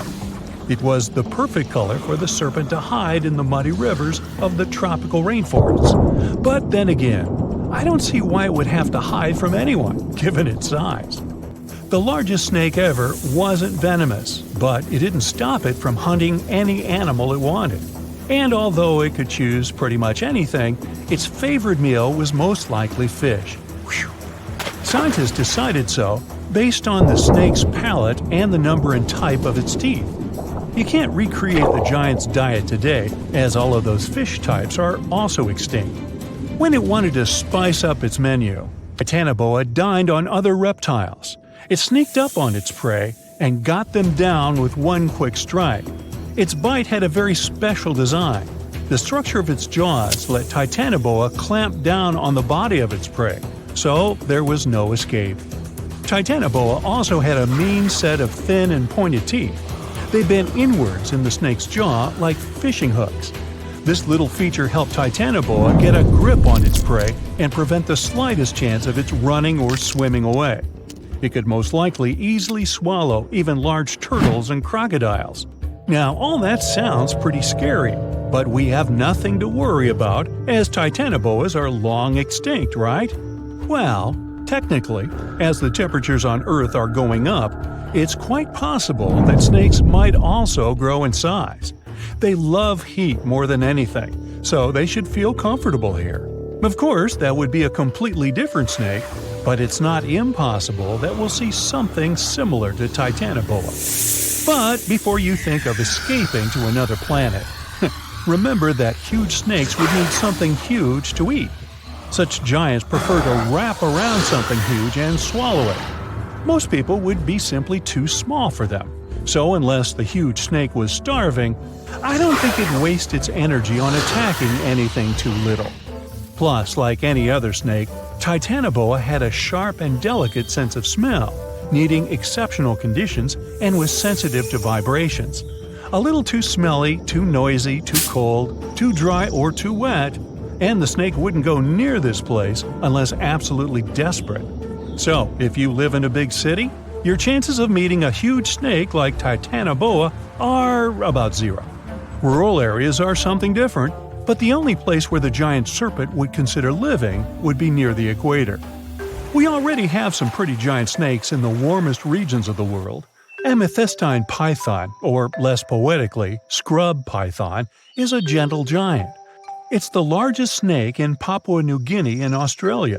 It can grow to the enormous size of 28 feet and weigh up to 77 pounds, which is about as heavy as a Dalmatian. Scrub pythons are pretty curious, sometimes slithering inside people's homes in Australia, but they're mostly harmless to humans. Their favorite food is rodents, bats, and birds that come to streams for water. Until then, pythons quietly lie in wait.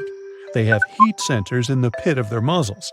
They help the pythons better see warm-blooded animals they can have for dinner.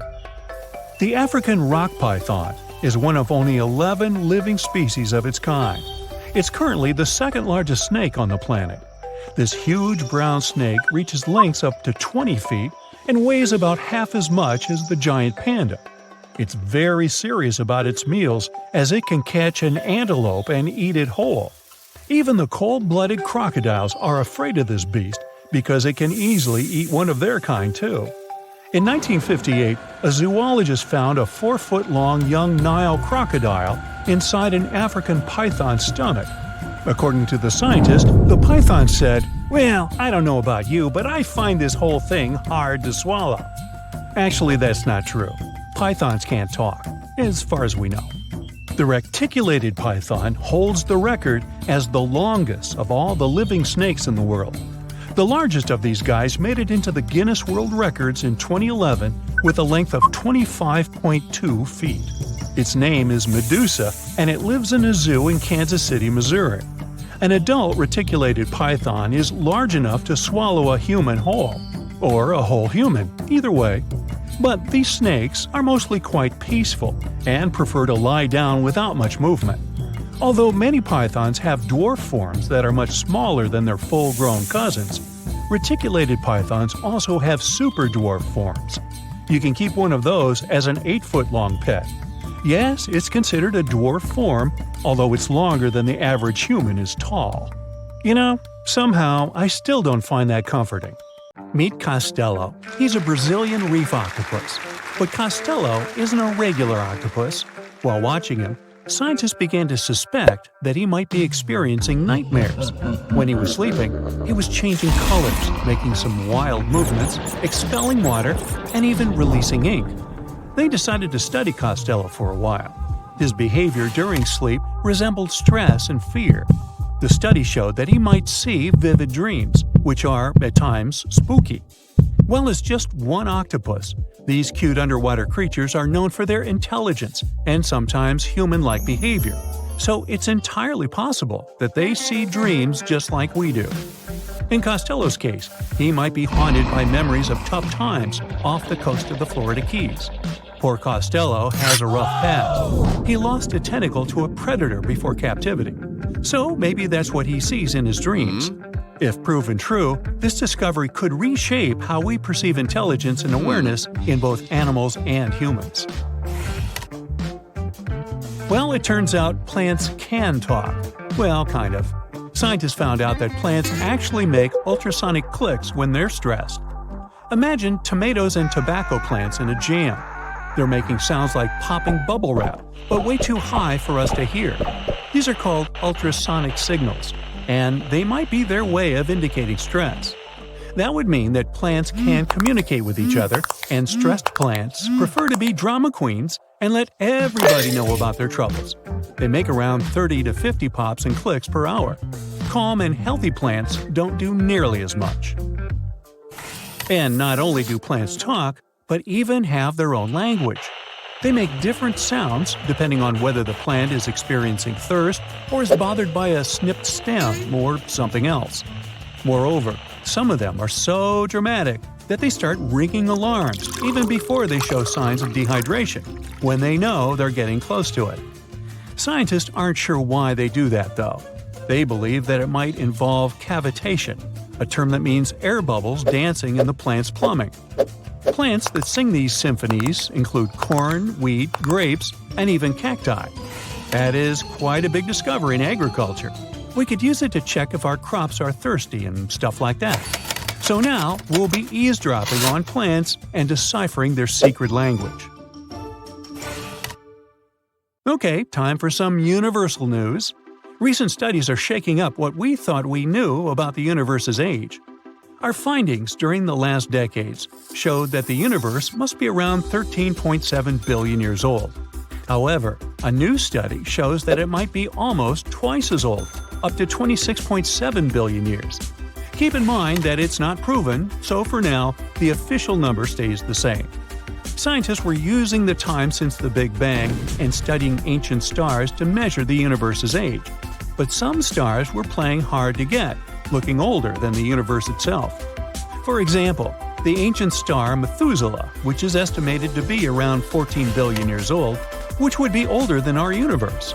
Also, the James Webb Space Telescope caught galaxies looking super mature just a few hundred million years after the Big Bang. All this poses some hard puzzles for astronomers. But this new hypothesis combines the expanding universe theory with something called the tired light theory. It suggests that light loses energy as it zips across cosmic distances. Combine this with the expanding universe theory, and bam! As the universe expands, the light loses energy, so we simply can't see all the super ancient stars that are very far away from us, which is why we could make a mistake in calculating our universe's age. The new model also pushes back when galaxies started forming. It suggests that those early galaxies spotted by the Webb telescope took way longer to form than we originally thought. This study is a serious shakeup in the scientific community. If we made such a huge mistake in calculations, we'd have to rethink the very fundamental astrophysics principles. That would be a giant leap, and we'd have to make a huge makeover of almost everything. Which is why we need to be very cautious about it. So while scientists test this new theory, we just have to wait for the results. Now, these aren't the only space news. The new AI technology is already being actively used for scientific research. This time, AI is helping us to look for signs of extraterrestrial life. Researchers in SETI created machine learning algorithms that would help us sift through the cosmic noise faster and more efficiently. When you point a radio telescope at the stars, It's like turning into a celestial radio station that's full of different signals. We catch everything from pulsars to radio galaxies and earthly interference. Obviously, it would be pretty hard to identify a potential signal from extraterrestrials in all this mess. For over 60 years, scientists had to do all this manually. It was a daunting task to scan the skies and explore countless stars and radio frequencies. But now, AI came to help. The algorithms are trained to recognize and distinguish known interference patterns, like those from mobile phones and electronic devices amidst the cosmic data. They spot anything deviating from known patterns, the potential needle in the haystack. And we've already had some breakthroughs here. The astronomers caught 8 signals that didn't fit known patterns. While not confirmed as extraterrestrial life, they show that there's a great potential for future research. Going back to animals, this time we're visiting prehistoric Earth. Imagine turtles so massive they make today's turtles look like tiny toys. Recently, scientists stumbled upon the fossilized remains of one of these giants. It's a sea-dwelling titan that cruised the European waters about 80 to 70 million years ago. The discovery was accidental. A hiker in northern Spain stumbled upon fragments of this creature near the Pyrenees Mountains. This turtle was roughly the size of a rhino, around 30 feet in length. Just to give you an idea, this creature would be about the size of an average car. It shows that extreme sizes were more common before an extinction event. The turtles we know now, of smaller, still substantial sizes, dominated afterward.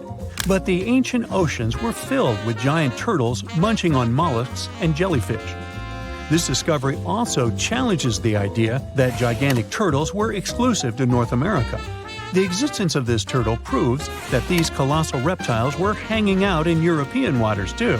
So this might be just the tip of an iceberg, and you'll want to steer around that one too.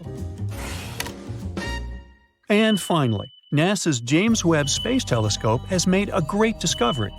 It detected a crucial carbon compound in space. It's called methylcation, and this tiny molecule, even if it might seem insignificant, could help us unlock the secrets of interstellar organic chemistry. Carbon is incredibly important.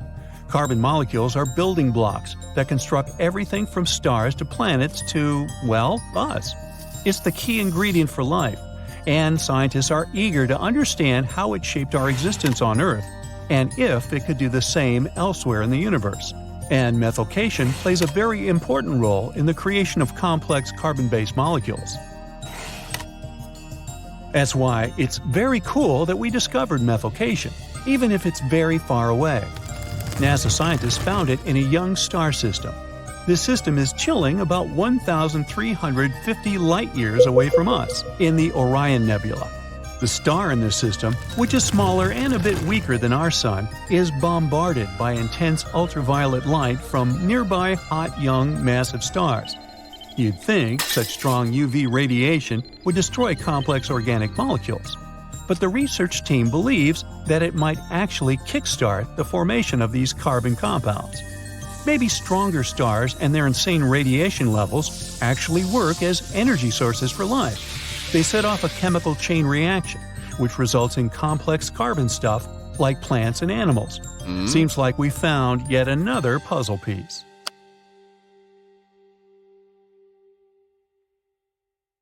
On January 10, 1992, a huge cargo ship sailed somewhere in the middle of the Pacific Ocean. It got caught in a strong storm. Its waves battered the ship frightfully, and some of its containers fell into the water. One of them opened and released some 29,000 rubber toys. There were yellow ducks, frogs, and blue turtles. From that moment, their journey of almost 20,000 miles across the world's oceans began. This enormous number of toys survived many years of storms, salt water, encounter with marine animals, and countless days under the scorching sun. The ducks even ventured into the icy waters of the Arctic and swam through the spot where the Titanic sank. Some of the toys settled in Hawaii, and some went to the shores of England. Many people watched their journey all the time.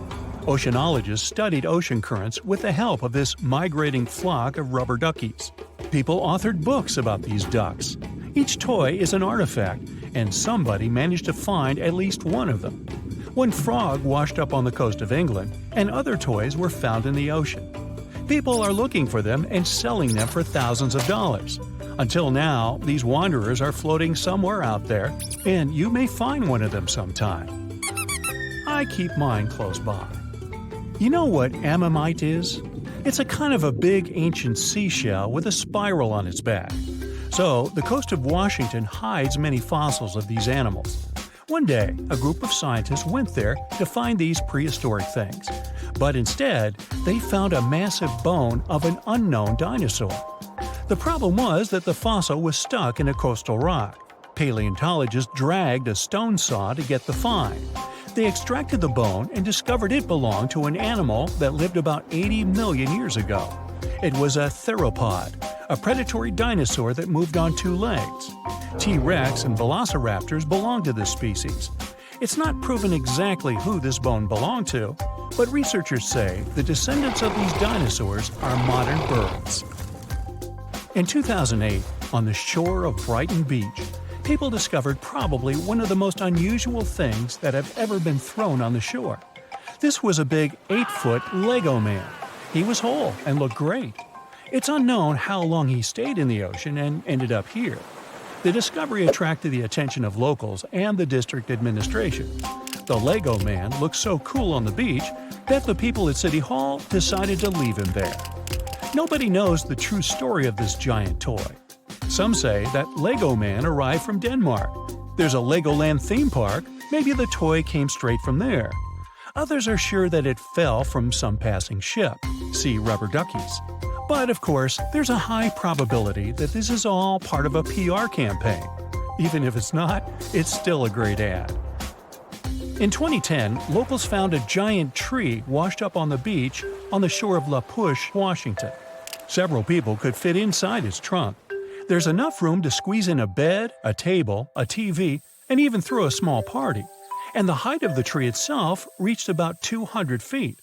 This is almost the size of a Boeing passenger jet. There were a lot of discarded trees on the shore that day, but this giant was the king among them. High tides and fierce winds brought it ashore. Storms occur often in this region. During this time, rivers flowing through the area spill over the forest and dump large trees. Also, near the beach, there are high slopes with tropical forests. At high tide, the water washes away the trees and brings them to the shore. Now, they didn't know the exact type of tree, but it was like the Sitka spruce, red cedar, and Douglas fir. In 2020, a giant squid was found on a shore of a South African beach. Such finds are rare because giant squids live in deep, dark waters. The beached sea creature was almost 14 feet long. This is more than the size of a passenger car. Some of these individuals can reach the size of buses. It's not surprising that sailors called these monsters kraken in the distant past. They have enormous tentacles, beak-like mouths, and the most giant eyes in the animal world. One such eye can be the size of a football. In 2021, a family found an old closed bottle on a beach in Hawaii. And of course, there was a message written 37 years ago inside. The letter was written in English. Then it turned out that school students at one Japanese school wrote this message. Back in 1984, the school released about 450 bottles into the ocean to study ocean currents. The letter had an address with a request to give it back. Now, about 50 bottles have been returned to that school in Japan. But this message, found on the shore of Hawaii, is the first since 2002. Imagine you're walking along the shore and suddenly see something strange in the distance. It looks like a giant starfish with large dark green tentacles. The center of this star has a strange red glow. The object is fenced with tape. There are people in protective suits around. It happened in May 2022 on Bondi Beach, Australia. On that day, journalists and many tourists came to the shore to find out that the unknown creature was just a sculpture made as an ad for one famous American TV series. In England, a 180-million-year-old fossil was found on Charmouth Beach. This was one of the oldest finds in the world, and this was just not a bone, but almost the whole skeleton of a huge underwater lizard, Ichthyosaurus. Let's just call him Icky. The size of this fossil was 40 feet long. It's practically the length of a small bus. The lizard's head alone was 7 feet. That's the average height of a professional basketball player, who aren't fossils. Icky was not only one of the oldest, but also one of the most giant ancient skeletons ever discovered by people. Just imagine how it swam in the seas and oceans and terrified all the sea creatures 180 million years ago. No thanks. On February 16, 2020, locals found a large cargo ship stuck on a rocky shore off the coast of an Irish village. It was old, rusty, with holes in the body and rotten parts. Kinda like me. The day before, though, it wasn't there.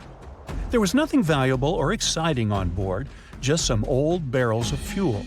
People didn't find any records or logs. Who owned the ship?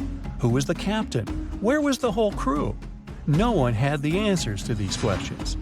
Soon, the press wrote about the ship, and someone called the village administration and introduced themselves as the owner. That person didn't supply any evidence and hung up. Of course, no one took the ship, but after a while, people began to reveal the story of this mysterious vessel. It's called Alta.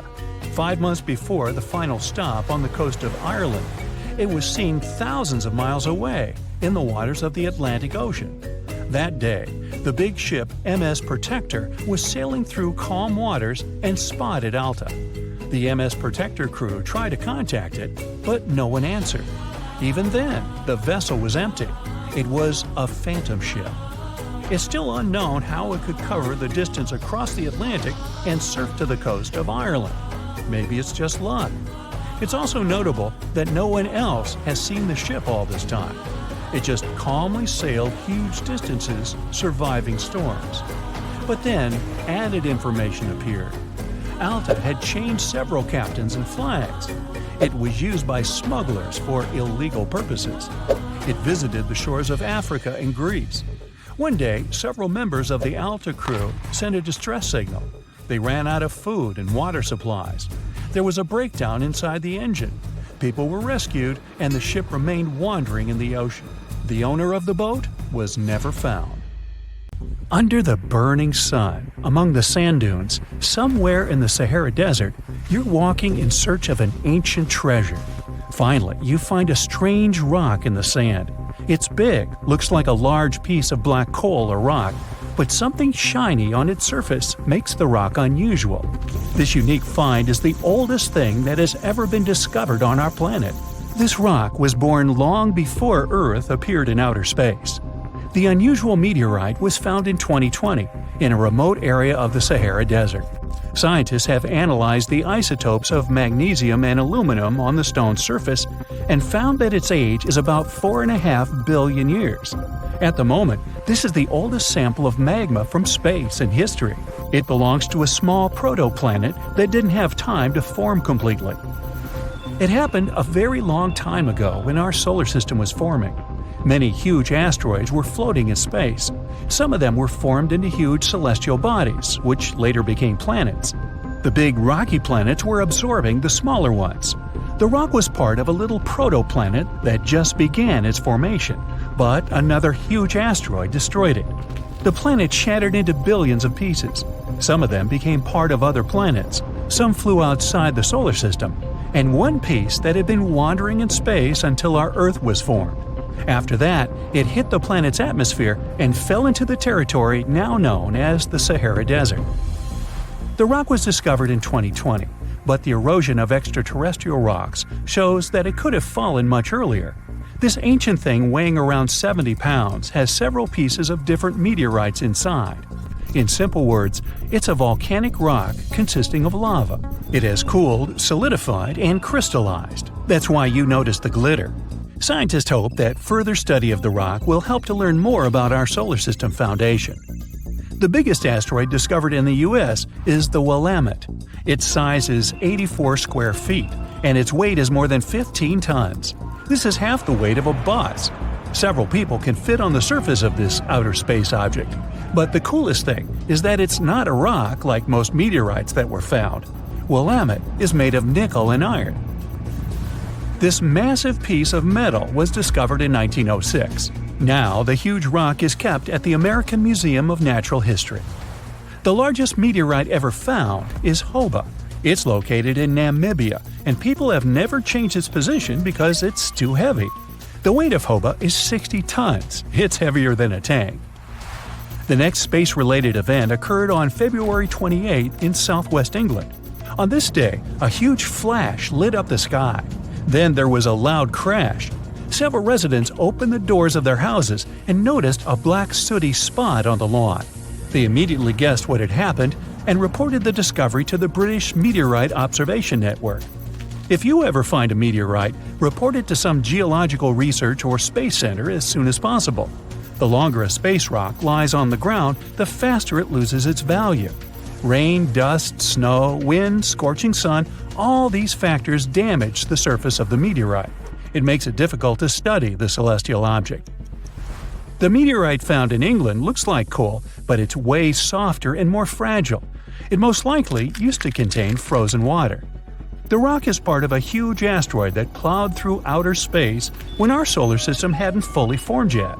They found a unique combination of minerals inside the rock. It can help scientists learn more about the origins of the solar system and life on Earth. Now we're heading to Germany, to the small town of Nördlingen. A huge ancient meteorite's hidden here. It's very difficult to notice it unless you know the secret of this town. You're walking along the cozy little streets and looking at the buildings with beautiful architecture. You spend the whole day there and don't find anything that reminds you of a meteorite. To solve the mystery, you need to get out of town. So you climb a high hill and see that the city is located inside a pit. For a long time, locals were sure the house was located in the crater of an extinct volcano. If you look at the houses from a certain angle, you may notice an unusual shining coming from them. In the middle of the 20th century, a group of geologists came here and immediately declared that the crater doesn't look like a volcanic one. The town was built on a huge crater left by a meteorite. The huge celestial body fell here about 15 million years ago. It was so hot that the carbon bubbles inside instantly turned into small diamonds. When people were building this city, they didn't know they were using expensive stones, since the diamonds were hardly visible. The locals never attached importance to the fact that the city walls shine unusually in the sun. Now they believe this place was built from diamonds that had fallen from the sky. Our next stop is in the UK again. This time the rocks are of an earthly origin. The famous Stonehenge. People place circles of rocks here in a certain order. Everyone knows about this archaeological monument, but no one knows the reason for its creation for certain. Another construction built out of mysterious rocks was discovered just 2 miles away. It's called Superhenge. It's bigger, heavier, and takes up more space. Each plate here is 15 feet, which is about the height of 2 floors. Once, the stone stood vertically and formed a huge semicircle. But someone pushed the stones over about 4,500 years ago. It was a college prank. No, not really. That's why they couldn't be detected for a long time. Scientists still can't solve the mystery of Superhenge, but they believe the standing vertical stones were part of some huge monument. Some other amazing rocks are located in the south of Costa Rica. There are big ones, the size of a human, and there are smaller ones, the size of bowling balls. And they all have a perfectly round shape. These giant rocky spheres were created by people. It must have taken years of polishing using stone tools to get the perfect round shape. These balls are incredibly heavy, but can easily roll like a basketball. All the rocks are of a different age. Some of them were created about 2,500 years ago. Most of them are made of molten volcanic magma. Until now, scientists don't know for what purpose these stones were used. They were found in different parts of Costa Rica, near big cities. It's possible that ancient civilizations installed them specifically to show the greatness of local kings. Also, many experts believe the rocks were used as a tool for studying astronomy. The people who knew their purpose of the rocks had disappeared, and the history of the stones was lost along with them. Let's finish our journey with the coolest archaeological find. You're walking through the desert of Peru and climbing a low hill. You look down and notice the surface of the hill is covered with strange lines. You walk far away and see a huge cat on the hill. Such a drawing is called a geoglyph. Its length is around 120 feet, which is about half the size of a Boeing commercial jet. Archaeologists discovered the giant cat in 2020 and found out that it had been created somewhere between 200 and 100 BCE. This huge drawing is part of a mysterious group of different pictures. In addition to the cat, there are other animals, plants, and fantastic figures. All of them were found in the desert of Peru. The kitten was found by chance. Archaeologists didn't see it at first because natural erosion on the hillside had almost erased the silhouette. Professional storage hunting is really quite a gig these days. It's drawn a lot of attention from people all around the world too, since there are many TV shows focused on it. But it's not just storage hunters that can hit the jackpot with their findings. One couple from Arizona simply wanted a couch, but they weren't willing to buy a new one or pay a lot of money for it, so they participated in an auction where they made a $10 offer for an old couch. Since that piece of furniture wasn't in the best shape, they ended up purchasing the couch and the container it came in. When going through the storage unit, they had the best surprise. They found an old teddy bear filled with cash. That little toy ended up bringing them about $300,000. In 2011, another man came across an interesting discovery of his own after he examined the contents of a storage locker in San Fernando Valley. What he stumbled upon was a special comic book called Action Comics No. 1.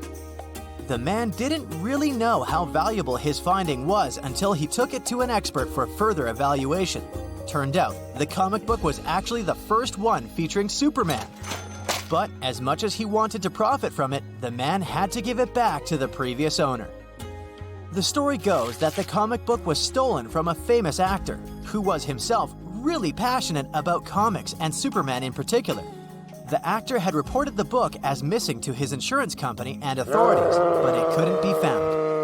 The comic book, estimated to be worth somewhere around $1 million, reunited with its rightful owner 11 years after it had been stolen. Another incredible vintage object was found in a storage unit in Melbourne, Australia. It was a 1927 Harley-Davidson 8-valve racer with a sidecar. Based on experts' opinion, this fascinating vehicle had been sitting there for over half a century before resurfacing in 2015. It went for sale pretty soon afterwards and was purchased for a whopping $470,000. Some auctions for abandoned storage units are fun just because you have no idea what you're going to find in there. And that's regardless of how much profit you'll end up making. It's the story of a couple from Long Island that spent only $100 on the best thing they'd ever purchased. Hidden inside their mystery unit was a custom 1976 Lotus Esprit Sport. Not only was this car special because of its design, but it was also the car that was used in the 1977 James Bond movie, The Spy Who Loved Me. At first, the couple had no idea the car was a famous one, so they just looked at how they could fix it so they could continue using it. I mean, it did look pretty cool. After they took it to a repair shop, they found out that there was something special about the vehicle. Soon enough, they discovered where it came from and ended up selling it at an auction in 2013. The price? A mind-boggling $997,000. Another person from Southern California found something incredible in an abandoned storage unit back in 2017. His locker ended up filled with vintage videos, game hardware, and game cartridges. After he took them for evaluation, he found out that his findings were worth over $50,000. In 2010, another person paid just $275 for a large storage unit that seemed to be filled with simple salon supplies. But after looking closely, the person discovered a hidden object that ended up being worth a lot. A 1928 Marshall & Wendell Salesman piano. After further evaluation, the price of the musical instrument was estimated somewhere between $10,000 and $12,000. Space technology and a forgotten storage unit? This unit was auctioned off in Florida. After inspecting it, the owner realized it contained a NASA rocket and a countdown clock. Apparently, those were put into storage after the program they were supposed to be used in had been discontinued. The finding became so famous that it even made it on TV. Fans of famous singers may get some surprises in abandoned storage units too. Here's a story about a unit containing Aretha Franklin's personal belongings. Most of her things were transported there after an incident at her house. She ended up abandoning those items. Later, she admitted she had forgotten about them. At the auction, things like bags, articles of clothing, and even receipts in her name were presented to the public. Similarly, tucked away in a locker that used to be the property of Michael Jackson's dad, there were over 250 undiscovered and unreleased recordings.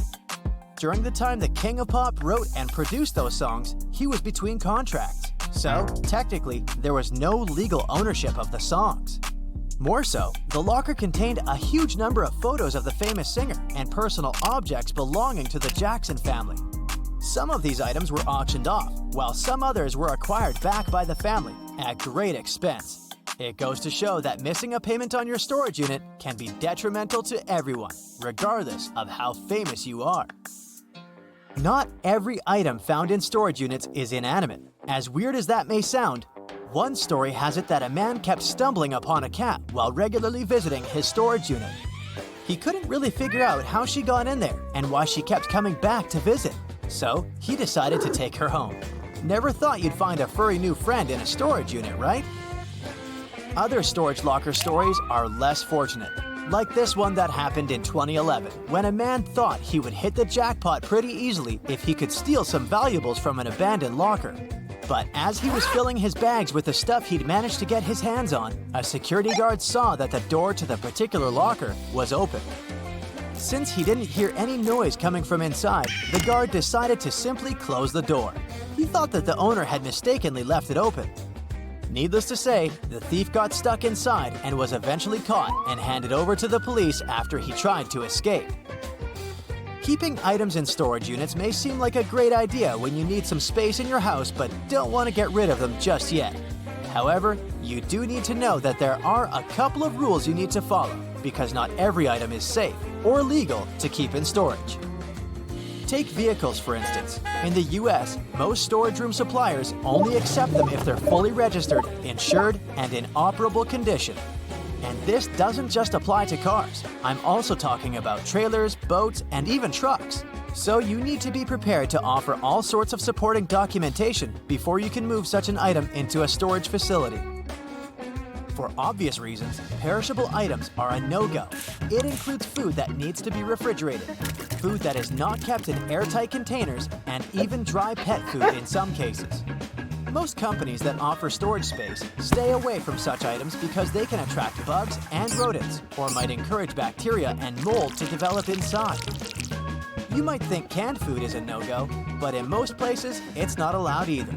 That's because the standard storage unit does not have a specific way in which you can control the temperature inside, and some food cans can burst in high heat environments. Plants aren't allowed in storage containers either. Not only do they need sunlight to thrive, but they can be a source of bugs and pests too. More so, some plants can cause weird smells if not treated properly. So it's best if you plant them outside or give them away if you can't fit them inside your house anymore.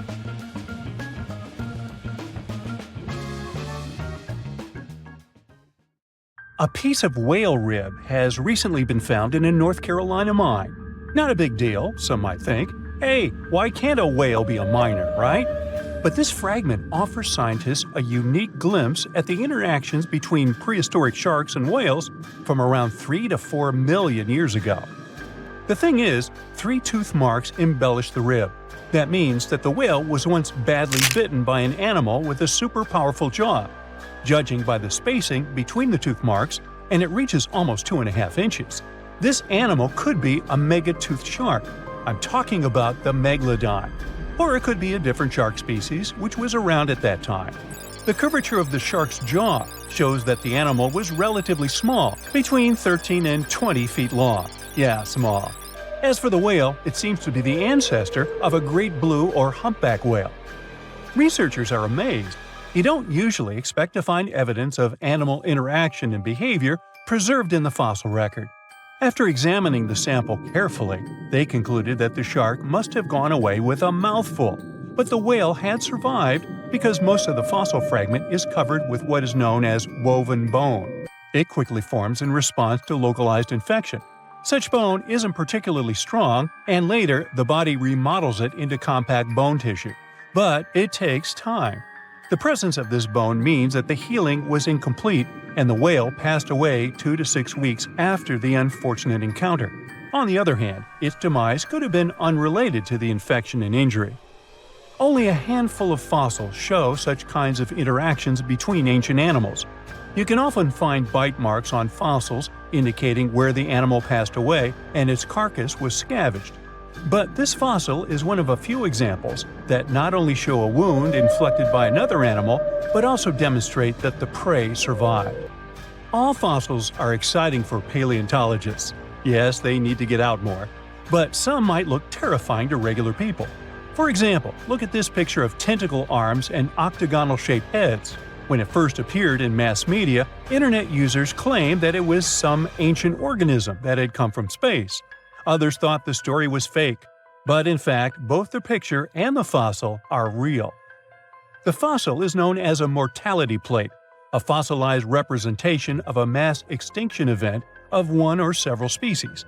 The fossil actually contains more than a dozen specimens of a type of marine organism called a crinoid.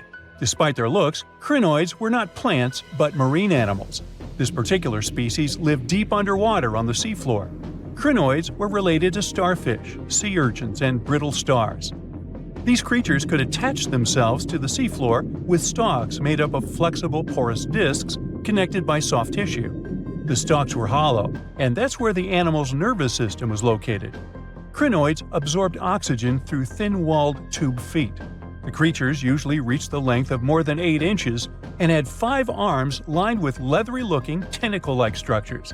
They fed on plankton and sloughed off organic material. Now, even though these fossil finds seem to be super exciting, few creatures in the fossil record confuse scientists as much as the Tully monster. This curious sea creature sported a toothy, trunk-like snout and eyes splayed out on a rigid rod. But the most bizarre thing? It has been impossible to classify. Researchers have been considering a variety of organisms, for example, segmented worms, swimming slugs, and primitive eel-like creatures, since the monster was discovered in 1966. Recently, they have even tried to connect it to some species of jawless fish with a backbone-like structure. A team of scientists from Japan has used high-resolution laser scanners to examine the anatomy of Tully monster fossils in 3D. They concluded that the enigmatic fossil might be an invertebrate after all, and still, the true identity of the creature remains elusive. In the 1950s, amateur fossil hunter Francis Tully found a ghostly imprint of a torpedo-shaped organism with a huge tail fin in the Mizon Creek fossil beds in Illinois. Tully had never seen anything similar to the torpedo structure. He took his find to Chicago's Field Museum of Natural History. Paleontologists working there were baffled as well. Since then, scientists haven't been able to determine where the creature fits on the phylogenetic family tree, or where they should spend Thanksgiving. In 1741, an explorer and captain named Vitus Johansen Bering led an expedition to map the coast of Alaska. The ship he was on got shipwrecked on what later became known as Bering Island, and they got hungry.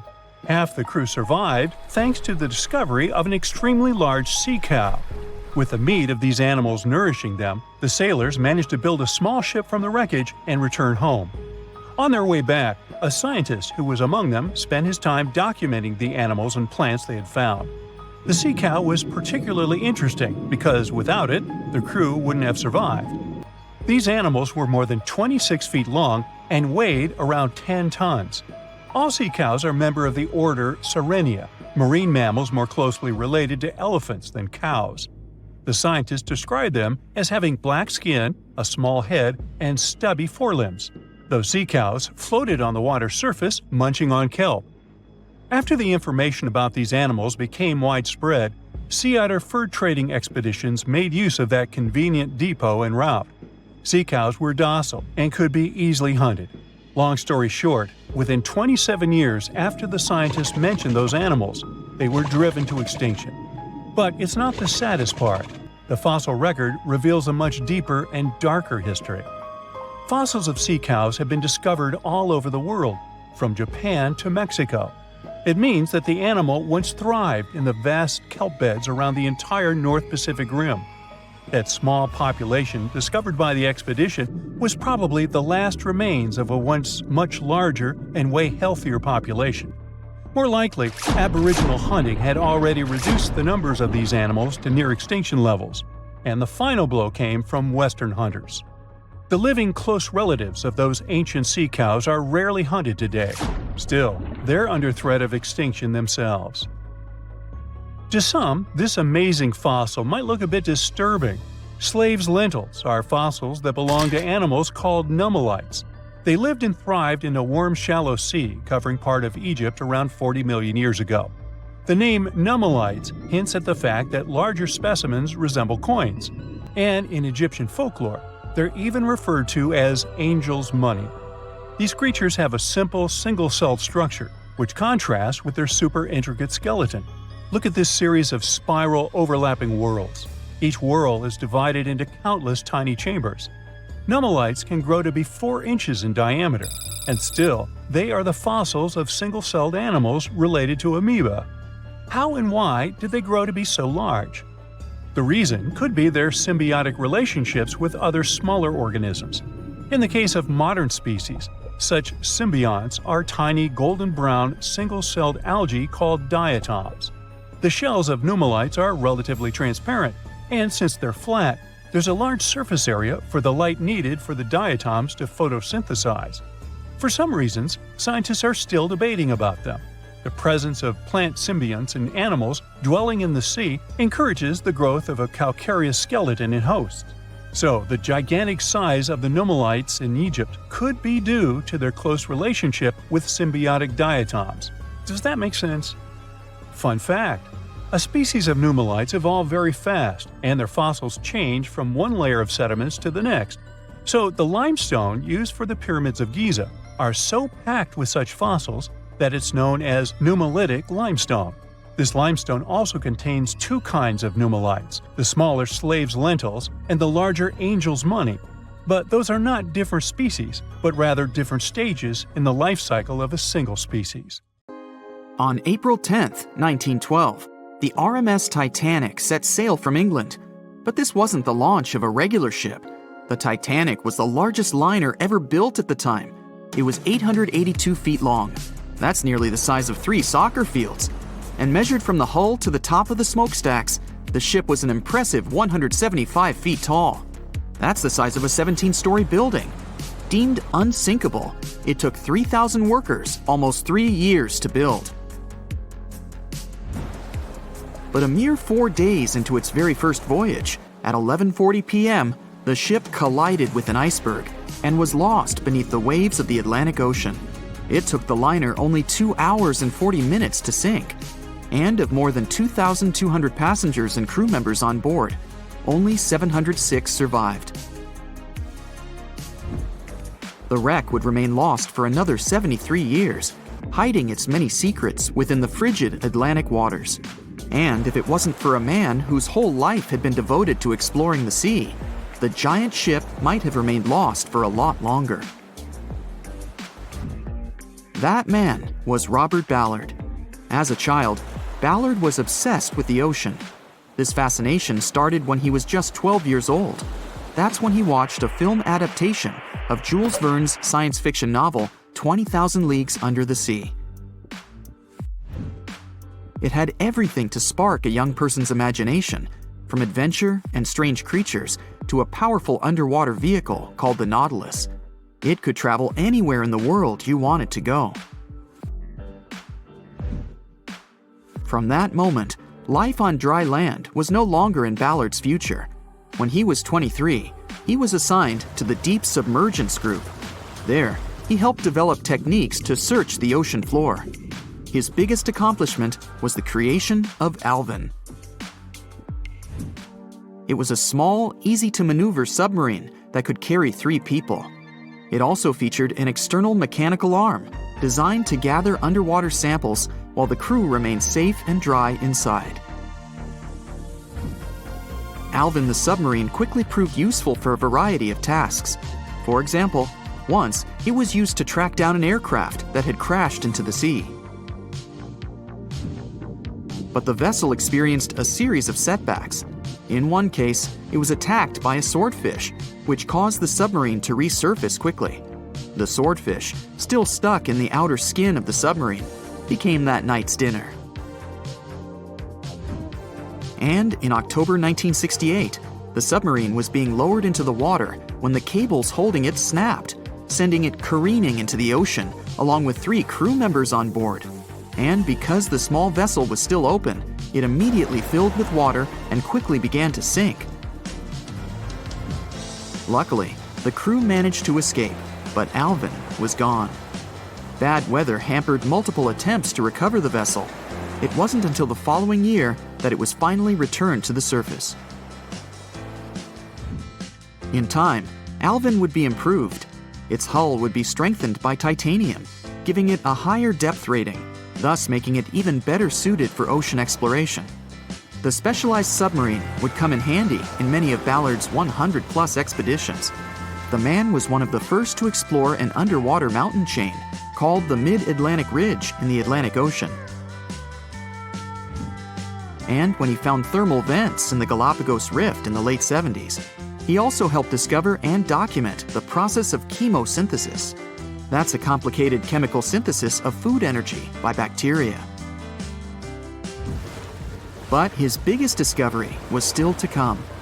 Ballard claimed he'd never been a Titanic fanatic, but he eventually became obsessed with finding the ship after watching other explorers try and fail. As he said, Titanic was clearly the big Mount Everest at the time. Many others had tried, many that I thought would have succeeded, or should have succeeded but didn't. Ballard began thinking about finding the ship as early as 1973, and 4 years later, he actually made an attempt. He used the deep-sea salvage vessel Sea Probe, which was a drill ship equipped with cameras and sonar. But he was forced to give up when the drilling pipe broke. It just wasn't his time. In the early 80s, a Texas oil man named Jack Grimm tried to find the wreck on 3 different occasions. Once, Grimm was actually right over the Titanic, but his equipment failed to detect it. That's what we call extreme bad luck. Ballard was just biding his time. He needed a plan and some help. The first issue was getting down to the bottom of the Atlantic. The furthest down he had ever traveled before was 20,000 feet, and this trip took him 3 hours, and that didn't include the way back up. Ballard knew he could use Alvin, already enhanced with a titanium hull, to withstand the pressure of the ocean. But he also needed something that didn't require him to actually go down with it. An unpiloted, remote-controlled submarine would be ideal. But first, he would have to create one. He reached out to the authorities, hoping they would provide funding for his project. And though officials had no interest in the Titanic, they were willing to help. But there was a catch. Ballard had to first focus on tracking down 2 submarines, the Thresher and the Scorpion, which had sunk to the bottom of the Atlantic Ocean in the 1960s. The authorities were hoping to study them to find out why they had sunk in the first place. They also wanted to know if they could be recovered or if it was safe to leave them on the ocean floor. Only when he had successfully completed this task would he be free to use any remaining time on his contract to find the Titanic. With no other options for funding, Ballard took the offer. He got to work. First, he created 2 new devices. Argo was an unpiloted, deep-towed undersea video camera sled. It was designed to take photos and record videos from a series of cameras mounted on it. It could work at depths of up to 20,000 feet, and it could also explore nearly 98% of the ocean floor. Argo was supposed to be tethered to a boat. As the boat moved, Argo would be pulled behind, floating just above the ocean floor. The camera would then transmit images to the surface. The second device was a small robotic vehicle called Jason Jr. It was also controlled remotely, which allowed the crew inside a submarine, like Alvin, to get closer to and photograph underwater objects. Ballard was now ready. He knew he had to find those submarines quickly, and it didn't take him long. Much to his relief, the search was relatively simple, and he was able to fulfill his obligations with 12 days to spare. With almost 2 weeks to devote to finding the Titanic, he set out to explore the ocean. He focused the search close to Newfoundland, Canada, pulling Argo along the ocean floor and reviewing the images it collected. And after a few days of nothing, they eventually found riveted hull plates and a boiler. Could this be it? The next day, a ship's large bow was revealed. On September 1st, 1985, Ballard and his fellow crew members realized they had finally found the infamous ship. The discovery resulted in a mix of emotions. Ballard was excited to be the first to find the Titanic's final resting place, but he was also overwhelmed by the sense of grief for those who had suffered when the ship had gone down. Over the next 4 days, the crew explored the wreck. They found the crow's nest, from where the iceberg had first been spotted. Plus, there was finally evidence of how the massive ship had split in two before sinking, with both halves of the ship found. There was furniture and dinnerware, and sadly, several leather shoes of those who hadn't made it to safety were scattered about the ocean floor. Ballard succeeded where others had failed and became an instant celebrity around the world. You'd think that locating the Titanic would be enough for one man, but not for Ballard. In 2019, he took on the challenge of solving another mystery, the disappearance of Amelia Earhart. Earhart had attempted to be the first woman to fly around the world. Unfortunately, she disappeared somewhere over the Pacific Ocean in 1937. She and her plane were never found. Ballard hoped that his luck with the Titanic would help with finding where Earhart had gone down, but his expedition failed to find anything. And though Robert Ballard has found more shipwrecks than anybody else, it's only the tip of the iceberg. It's estimated that there are over 3 million shipwrecks in the ocean, and Ballard has only located 100 of them. Now, in his late 70s, the man is hoping to encourage young people to continue his work of exploring the ocean and its many mysteries. In 1989, he started the Jason Learning Project to inspire grade school students to pursue science, technology, engineering, and math. He has his own research vessel called the EV Nautilus, after the name of the submarine in Jules Verne's novel, a fitting tribute to the story that inspired his career.